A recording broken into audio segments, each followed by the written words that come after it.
वर्धनगड नेर फाट्यानजीक भीषण अपघात, पती-पत्नीचा जागीच मृत्यू, मुलगा गंभीर जखमी. कोरेगाव रस्त्यावर नेर फाटा परिसरातील इंडियन ऑइल श्रीनिधी पेट्रोल पंपाजवळ मध्यरात्रीच्या सुमारास आयशर ट्रक आणि कारची समोरासमोर भीषण धडक झाली. या अपघातात पुसेगाव येथील विजय बबन भोसले आणि त्यांच्या पत्नी समृद्धी विजय भोसले यांचा जागीच मृत्यू झाला, तर त्यांचा मुलगा वरद विजय भोसले गंभीर जखमी झालाय. या घटनेनं पुसेगाव परिसरावर शोककळा पसरली आहे. मिळालेल्या प्राथमिक माहितीनुसार विजय भोसले हे आपल्या पत्नी समृद्धी आणि मुलगा वरद यांच्यासह कार क्रमांक MH11 DN 3580 मधून कोरेगावकडे पुसेगावच्या दिशेनं प्रवास करत होते. दरम्यान नेर फाटा परिसरात समोरून येणाऱ्या MH25 AJ 9334 क्रमांकाच्या आयशर ट्रकला त्यांच्या कारची समोरासमोर जोरदार धडक झाली. धडक इतकी भीषण होती की कारचा चक्काचूर झाला.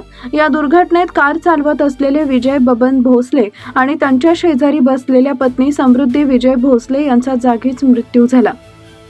त्यांचा मुलगा वरद हा या अपघातात जखमी झाला असून त्याच्यावर सातारा येथील शासकीय सिव्हिल रुग्णालयात उपचार सुरू आहेत. अपघाताची माहिती मिळताच पुसेगाव पोलीस तातडीनं घटनास्थळी दाखल झाले.